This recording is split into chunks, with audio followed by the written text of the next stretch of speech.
Hello the students of SK Foundation School and the students of class 4. Today we are doing a new chapter in history, that is chapter number 26, William Shakespeare.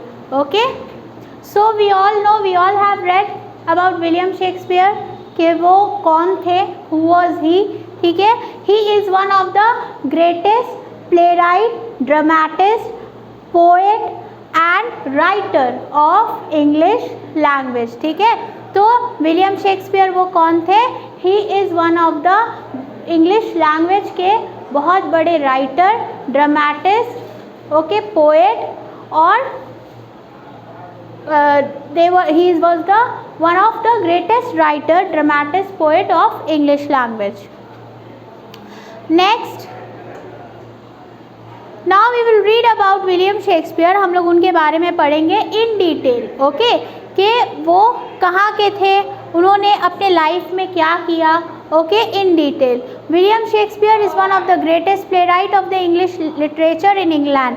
So in England as well as throughout the world. So William Shakespeare जो है वो English के बहुत ही बड़े play right किसको बोलते हैं? Who is a playwright means the dramatist. Okay, playwright is the dramatist of English literature in England, okay, as well as throughout the world. He is worldwide famous writer of English literature. He was born in 1564 as the eldest son of John and Mary. तो उनके parents का नाम क्या था? His father was John and mother was Mary. Okay, और वो कब हुए? कब मतलब उनका बर्थ हुआ? 1564 में उनका बर्थ हुआ.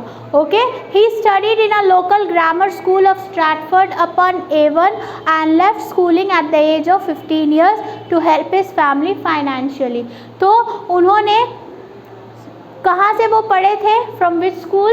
ही read from a local school, मतलब कि कोई बहुत बड़े स्कूल से उन्होंने पढ़ाई नहीं की थी, बहुत ही ऑर्डिनरी स्कूल से उन्होंने पढ़ाई की थी, लोकल ग्रामर स्कूल जो होता है. ओके, और वो कहाँ के थे? वो Stratford upon Avon. Stratford upon Avon, so Stratford में एक छोटा सा टाउन है एवन, वो वहाँ के थे.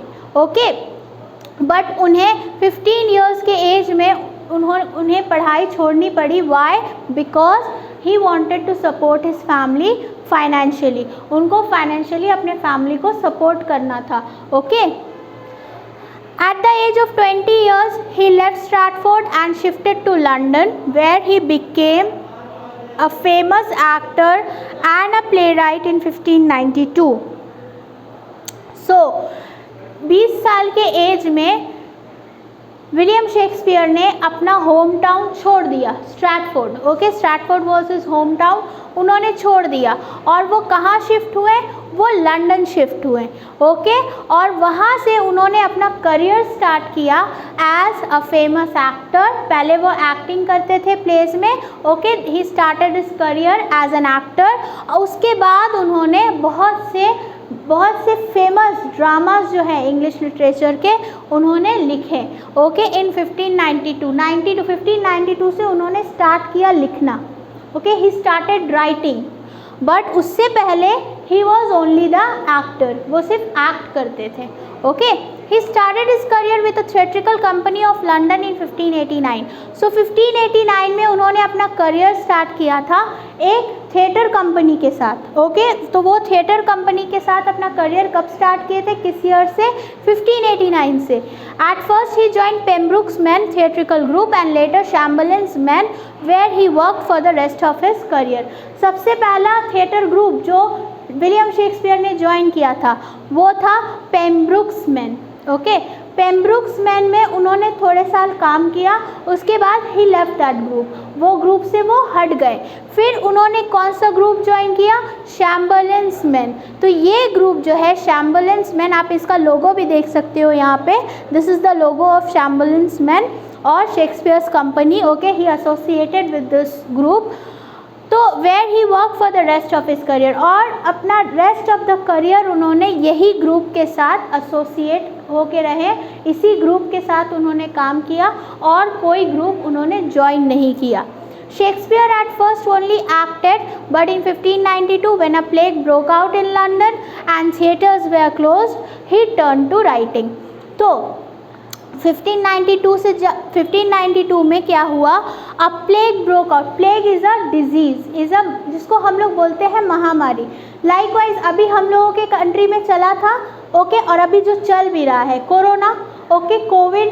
तो ये कोविड की तरह ही ये प्लेग लंदन में आया था इन द ईयर 1592, जिसके बाद सब कुछ बंद हो गया था. All the theatres, all the companies, all the schools, all the malls, everything was close. जैसे कि अभी कोविड के टाइम में हम लोगों का था, सब कुछ क्लोज था, वी वर इन लॉकडाउन. तो उस टाइम में शेक्सपियर ने कैसे फिर अपना करियर बिताया. तो शेक्सपियर जब ये प्लेग हो गया तो उसकी वजह से थिएटर्स क्लोज हो गए. तो जब थिएटर्स ही क्लोज हो गए तो फिर इनका काम कैसे चलेगा, एक्टर्स का काम कैसे चलता है, जब वो इनैक्ट करते हैं, जब वो एक्टिंग करते हैं वो, और उनको उसी का पैसा मिलता है. अगर थिएटर्स बंद है तो फिर उनका इनकम भी बंद हो गया. तो शेक्सपियर ने what did he do, he started writing. उन्होंने लिखना स्टार्ट किया वहाँ से 1592 से. Okay, So it was during the span of 2 years Shakespeare wrote long narrative poems.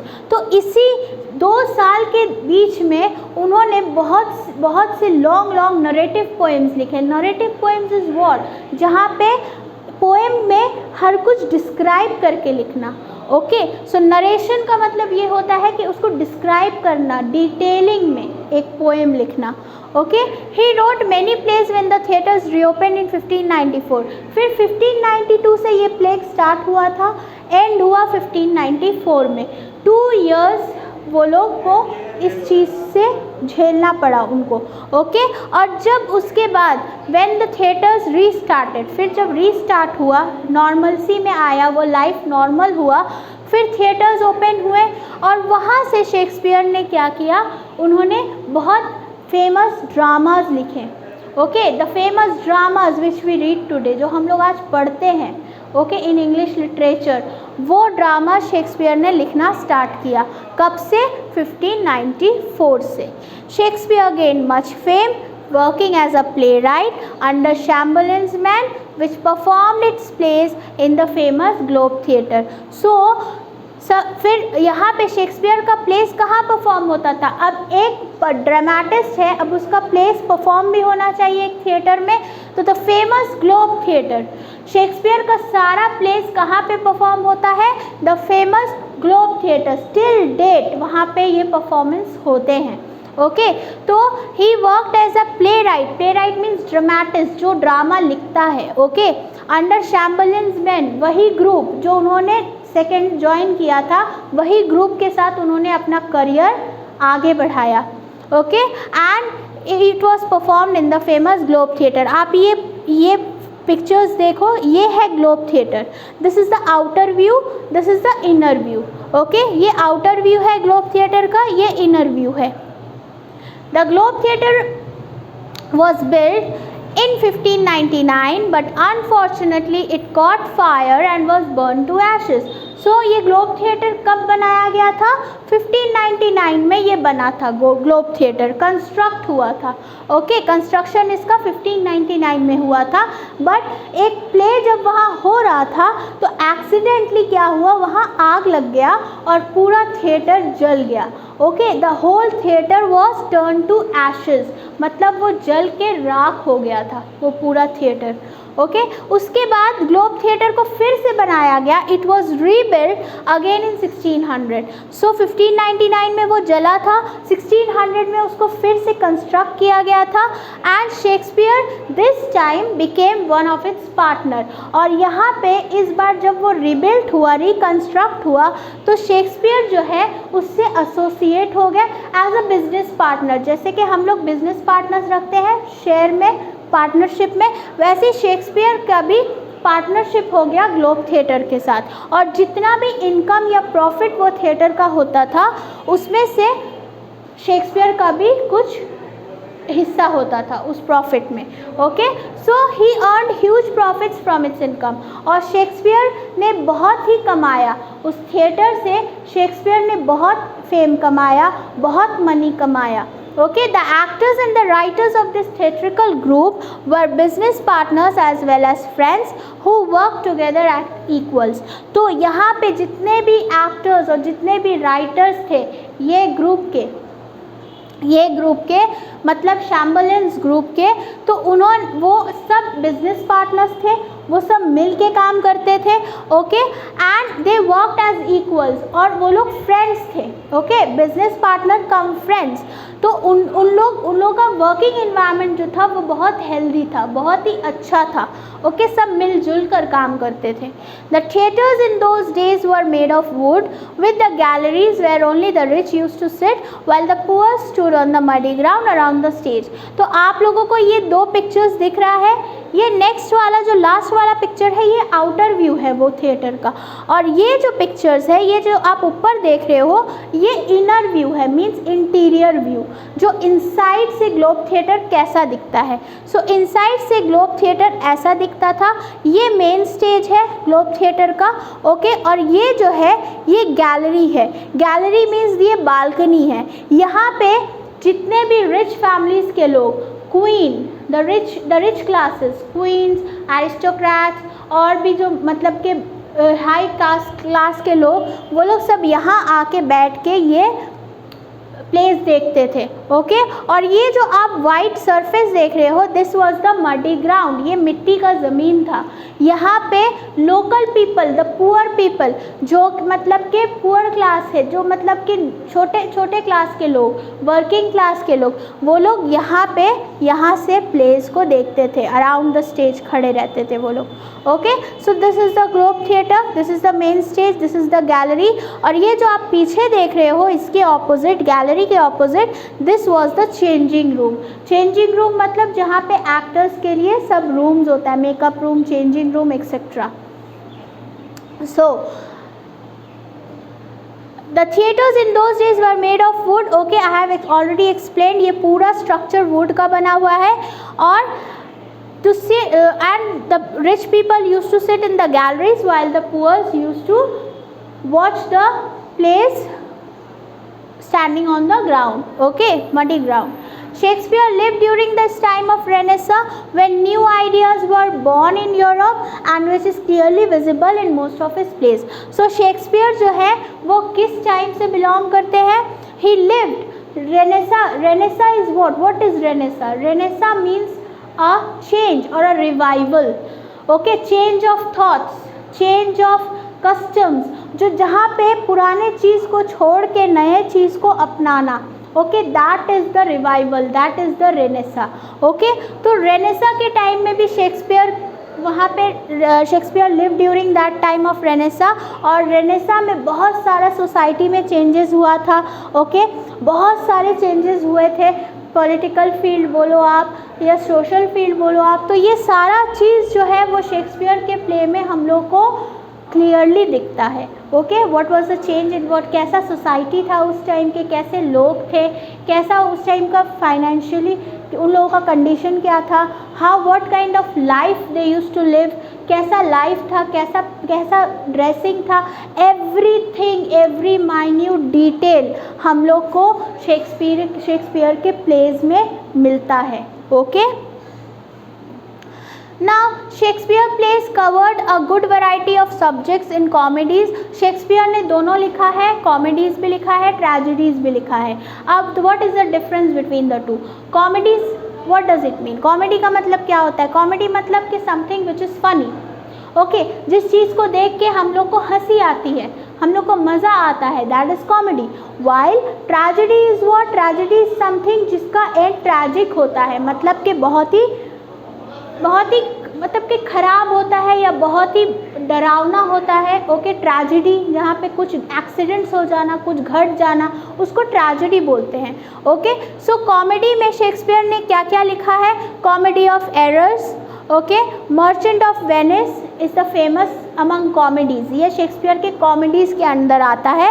और आप अगर ट्रेजेडीज़ पकड़ लो तो हैमलेट और मैकबेथ, ये हैमलेट और Macbeth along with other famous plays वो जो है ट्रेजेडीज़ है, इस famous tragedies. Okay, some of his later plays, मतलब बाद में शेक्सपियर ने कौन कौन से प्लेस लिखे? The Winter's Tale, the Tempest. Okay, तो टेम्पेस्ट और विंटर्स टेल जो है वो शेक्सपियर ने बहुत टाइम बाद लिखा, बट अर्ली इन हिज मतलब पीक टाइम, जब वो अपने करियर के हाइट्स पे थे, उन्होंने ये सारे प्लेस लिखे थे। Okay, Shakespeare's plays depicted both the higher and the lower classes of the society. His plays were full of music, poetry and action. It also depicted ghosts and witches. So Shakespeare के play में हम लोग को दोनों classes का थोड़ा थोड़ा झलक मिलता है। He wrote for both the classes, higher classes के लिए भी वो लिखते थे और लोअर कास्ट पीपल के लिए भी वो लिखते थे। हम वो दोनों लोग, हाई कास्ट के भी लोग एंजॉय करते थे और लोअर कास्ट के भी लोग एंजॉय करते थे, उनके प्लेस को रिलेट कर पाते थे, उस प्लेस से अपने आप को एसोसिएट कर पाते थे। ओके, और शेक्सपियर के प्ले में हम लोग को बहुत सा वैरायटीज़ मिलता था, जैसे कि म्यूज़िक। आप फिल्म बनाओगे, मूवी बनाओगे, उसमें म्यूज़िक नहीं होगा, उसमें पोइट्री या गाना नहीं होगा, एक्शन नहीं होगा, तो वो मूवी कैसा लगेगा? It will be boring. Okay, similarly Shakespeare's plays, it had all the varieties, उसमें सब varieties होते थे, जैसे म्यूज़िक हो गया, पोइट्री हो गया, एक्शन हो गया एंड सुपर नेचुरल एलिमेंट्स भी था। सुपर नेचुरल एलिमेंट्स किसको बोलते हैं? The ghost and the witches, वो भी दिखते थे उनके प्लेज में। ओके, सो दीज एलिमेंट्स जो है ये सब एक मूवी को या एक ड्रामा को इंटरेस्टिंग बनाता है। Okay, Shakespeare also wrote sonnets, which are the poems of 14 lines where the lines are in rhythm. So Shakespeare ने sonnets लिखना स्टार्ट किया। What are sonnets? अब sonnets क्या है? Sonnets जो है वो poems है, it is a kind of poem। ये 14 lines का होता है। Okay? Sonnets are the poems of 14 lines, but her line जो है वो एक दूसरे से rhythm करेगा, मतलब rhyming words। लास्ट का जो वर्ड्स है वो राइम करेगा एक दूसरे से। जैसे कि आप लोगों ने अपने बचपन में राइम्स पढ़ा था, okay, English rhymes and Hindi rhymes, तो जो लास्ट का वर्ड्स होता था उसको राइम्स क्यों बोलते हैं? बिकॉज लास्ट के वर्ड्स जो होते हैं they rhyme with each other. एक लाइन के वर्ड जो है दूसरे लाइन से राइम करते हैं, they are in rhythm. Okay, एक ही साउंड के वर्ड्स होते हैं, दैट इज़ वाई, और उसको राइमिंग वर्ड्स बोला जाता है। तो शेक्सपियर के सॉनेट्स में भी it was a 14 line poem और every line used to rhyme with the other. Okay, Shakespeare's plays had deep impact on the audience. The excitement shown by the actors were equally shared by the people watching them. So Shakespeare के pledge में it had a deep impact, मतलब कि लोग इसको relate कर पाते थे अपने लाइफ से। और हम लोग कोई अच्छा मूवी अगर देखने जाते हैं और अगर वो मूवी हम लोग को बहुत पसंद आता है तो हम लोग वो मूवी के इमोशंस को अपने से रिलेट करते हैं कि नहीं? जहाँ पे एक्टर हंसता है वी ऑल्सो लाफ, जहाँ पे they are cry we also cry. तो सिमिलरली शेक्सपियर के प्लेस को देख के लोग उससे रिलेट होते थे, लोग उसको मतलब वो आर्टिस्ट के साथ या वो एक्टर के साथ लोग हंसते भी थे, वो एक्टर के साथ लोग रोते भी थे।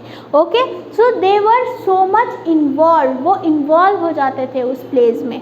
ओके, द एक्साइटमेंट वो इक्वली शेयर होता था फ्रॉम बोथ साइड। और एक ड्रामेटिस्ट के लिए, एक राइटर के लिए यही बहुत बड़ी बात है कि उसके लिखे हुए चीज़ को या उसके ड्रामास को लोग इतना पसंद करें कि वो अपने आप से वो रिलेट कर सके, वो अपने लाइफ से उस चीज़ को रिलेट कर सके। Okay, Shakespeare's plays were sometimes performed at Queen Elizabeth's court as she was very fond of him. Even after her death, his popularity was intact. So Shakespearean plays जो है, Shakespeare's के plays वो कभी कभी कहाँ perform होते थे? Queen Elizabeth, the then Queen of England. उस टाइम जो क्वीन एलिजाबेथ जो क्वीन थी उनके कोर्ट में भी ये प्लेस होता था। और she use because she like Shakespeare, वो शेक्सपियर को बहुत ही पसंद करती थी, उनके वर्क्स को बहुत पसंद करती थी।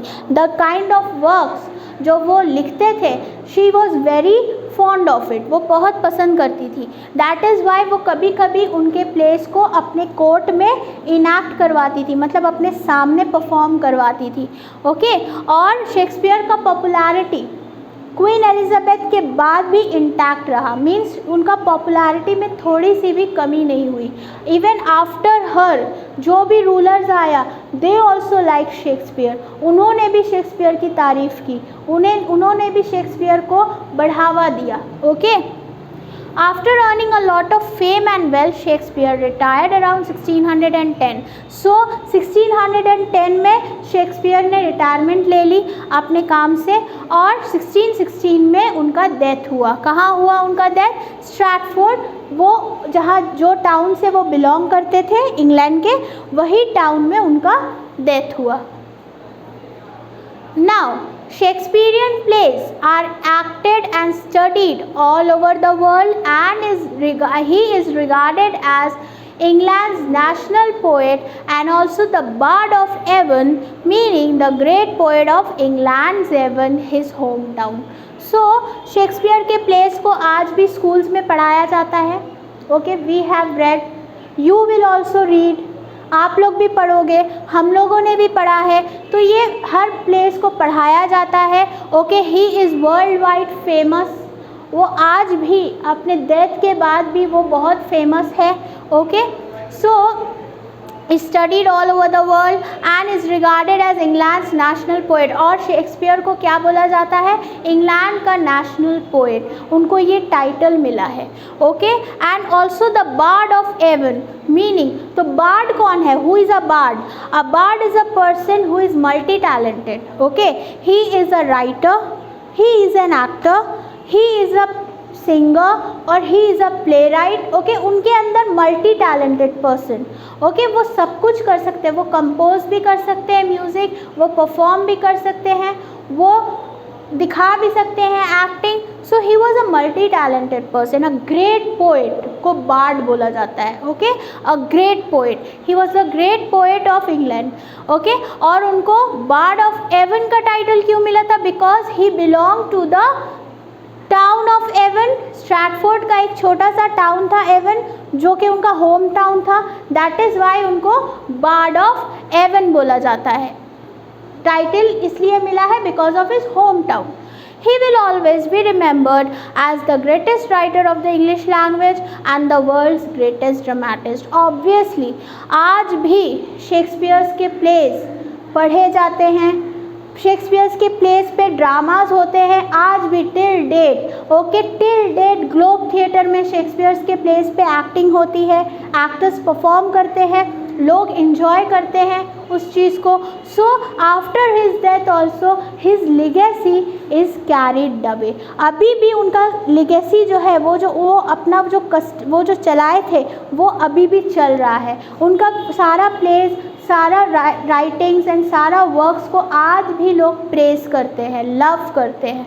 Okay, now the Shakespeare died, उनके मतलब कि when he died after his death, उनका ये फ्यूनरल इन मेमोरियम बनाया गया था। Okay, this was made in memory of Shakespeare in the same church where he is buried, Holy Trinity church. Okay, ये memoriam उनके मेमोरी में बनाया गया and this is his grave, this is the grave of William Shakespeare. Okay, now you see the church where he is buried. This is the Holy Trinity Church. It is in Stratford upon Avon in England. Okay, this is the church where he is buried, जहाँ पे उनको दफनाया गया। Okay, so students, I hope you have understood this chapter. Okay, I have given the thorough explanation of this chapter. Now what you have to do, you have to read this chapter thoroughly, then listen to this video very carefully and then you do the exercises. ये exercises आप लोग को करना है जो कि page number 110 में है आपके बुक में, हिस्ट्री बुक में। ओके, 1, 2, 3 and 4, ये 4 एक्सरसाइजेस आप लोगों को अपने हिस्ट्री कॉपीज़ में करना है and you have to submit to schools. Answers will be uploaded in the website. Okay, आप लोग चेक कर सकते हो।